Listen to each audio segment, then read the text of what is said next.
enorme. A problemática desse indivíduo é grave, é muito grave.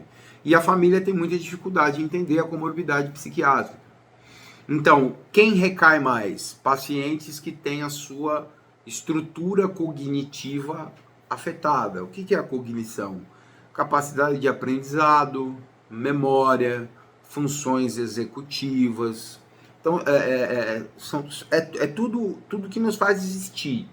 Né? Então, você imagina se chegassem agora aí e tirasse tua memória. Né? Acredito que né, todo mundo aqui já ouviu falar no mal de Alzheimer, né? O mal de Alzheimer é a pessoa deixa de existir, né? As suas memórias, elas são a sua história. O que você se lembra faz parte da sua história, o que você se esquece também. E aí? Então, as drogas, quando elas afetam a memória, as funções executivas, as estruturas mentais, né? Até a capacidade de esquecer algumas coisas, né? Que a gente pode chamar isso da questão do ressentimento, né, da mágoa. Aí o indivíduo não consegue esquecer aquilo. Alguns profissionais vão chamar de transtorno de estresse pós-traumático, que também faz sentido. Outros vão chamar de traumas. Ok, isso realmente existe. Só que a dependência química, o uso de substâncias é algo superficial. Quando a gente fala de usar a droga é só aquilo que está por cima. É só o barquinho que está por cima do oceano, aquele barquinho que está em cima. Tem muitas coisas por baixo e que a gente muitas vezes não consegue ver. Né? E então, a gente entender que a dependência química também não tem como a gente,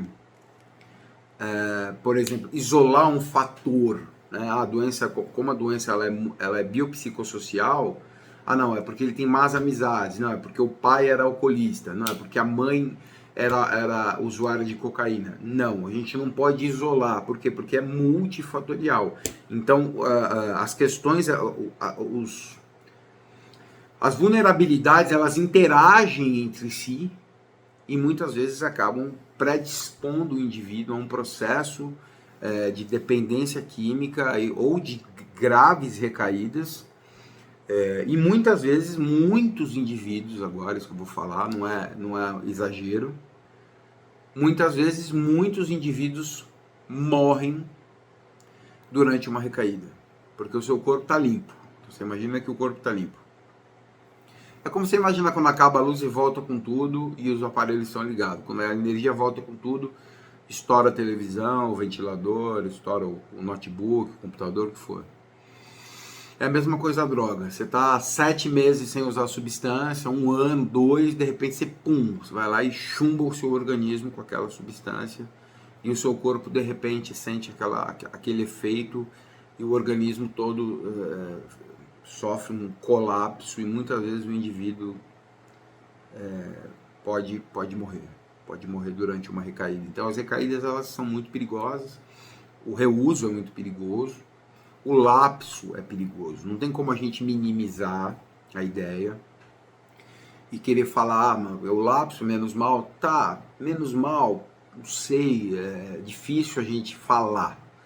Por isso que eu falo que isso, inclusive eu tenho convidado alguns amigos profissionais para a gente fazer uma live sobre esse tema, porque é difícil a gente falar que o lapso não é perigoso.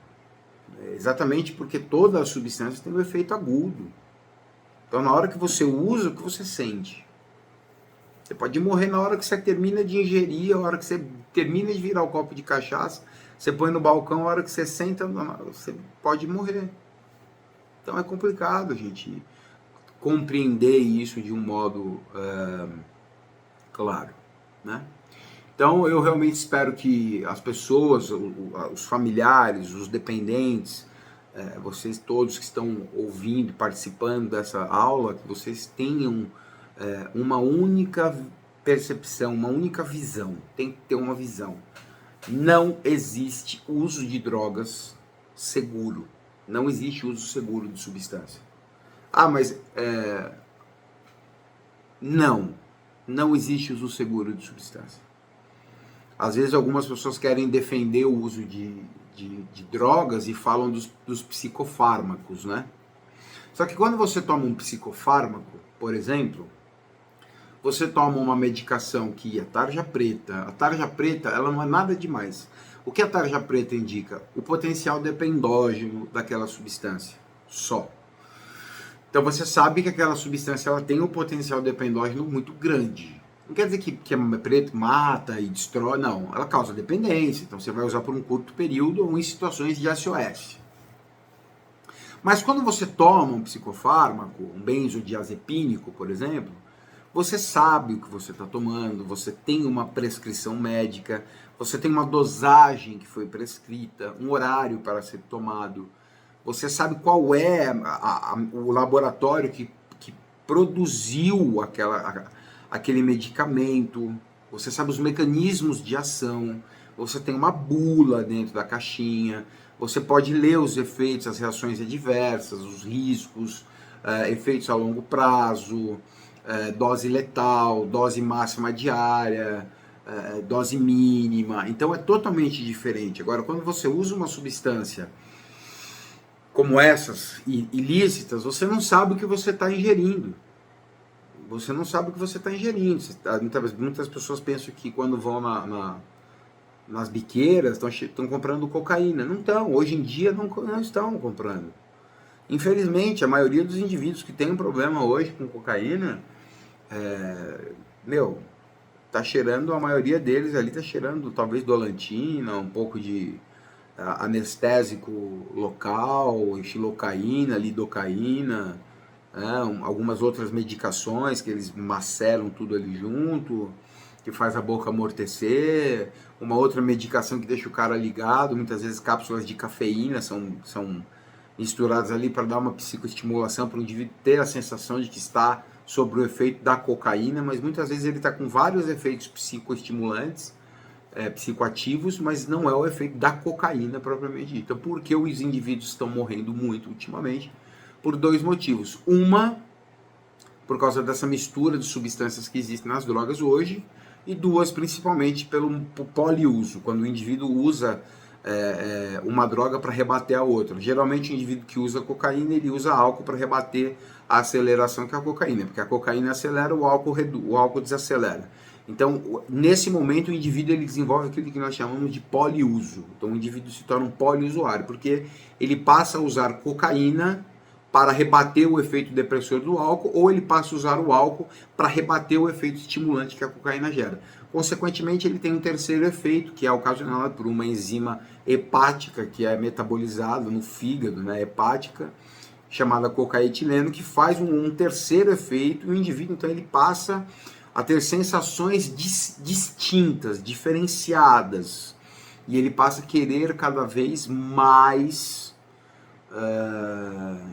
a mistura, o álcool com a cocaína. Então isso acaba gerando um problema maior. Então aí a gente tem uma substância chamada cocaetileno, que é uma substância que tem um efeito fulminante no miocárdio, né, que é o músculo do coração. É uma substância extremamente neurotóxica, né? Os neurônios ficam absolutamente intoxicados por essa substância, que é mais nociva do que as drogas isoladas. Então, se o indivíduo só usasse pó ou se o indivíduo só bebesse álcool, ele correria muitos riscos ainda assim, mas menos do que com a mistura. Inclusive, teve um estudo que veio acho que, se eu não me engano, do Imperial College de Londres, que fizeram, o Dante Pazzanese também fez alguma coisa do tipo, alguns estudos de que os jovens de 18 a 25 anos estavam tendo muito infarto. Então eles entenderam aí, com estudos observacionais, que eram indivíduos que faziam esse poliuso principalmente de cocaína com álcool. É uma mistura fatal. E aí, para piorar, muitas vezes o cara bebe álcool com energético e cheira cocaína. Fica pior ainda. Isso eu vou deixar para a próxima aula, para a gente continuar falando do poliuso, o que significa o poliuso, né? Como que isso piora o quadro do dependente químico e por que os indivíduos que misturam as drogas acabam morrendo muito mais rápido do que aquele indivíduo que faz o uso de uma droga isolada. Até a próxima, tenha uma excelente semana. Que Deus te abençoe ricamente.